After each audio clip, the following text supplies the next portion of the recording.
Surface area of square-based pyramid. In ancient times, magnificent architectural structures like the pyramids of Giza captivated minds with their tall and majestic glory. But what's equally fascinating is the mathematics behind its construction. Ancient architects relied on geometry and lots of calculations to bring their vision to life, making the whole process long and tedious. Now, before we dive into the mathematical aspect of it, let's imagine holding a small pyramid.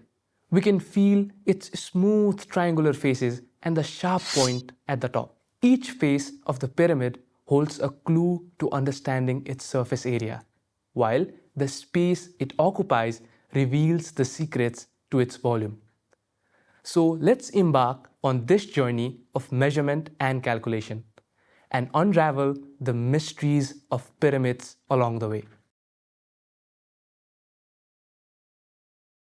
No way! Are we really going to explore the pyramid mysteries? You bet! So get ready for some pyramid adventure. Wow, I've always been fascinated by the hidden mysteries inside these ancient structures.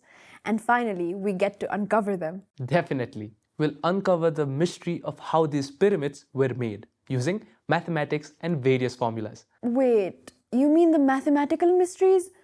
I was hoping for tales of hidden treasures. Well, mathematical mysteries can be just as fun. So let's build a pyramid and understand it. Well, building a pyramid does sound like an adventure. All right, let's get started. Here you go. Paper, a paper cutter, and a scale. Now let's build our pyramid and unravel its mysteries. Sure, but could you guide me through the steps to build it? Of course. Let's begin by drawing a square with a length of, say, 6 centimeters.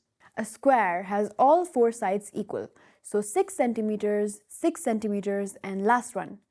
There, the square is ready. Well done.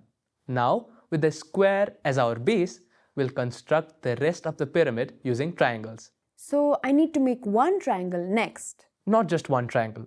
We need to make 4 triangles for each side of the square. Okay, got it.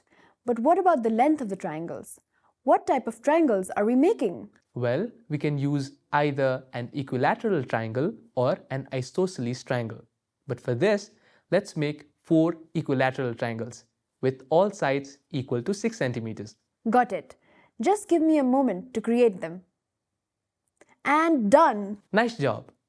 Now that we've got our square and 4 triangles, let's start building our mini pyramid, starting with the square as a base.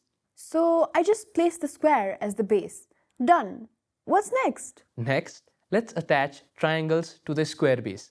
For that, take one side of each triangle and attach it to one side of the square. Once they are all in place, secure each triangle's side to the square.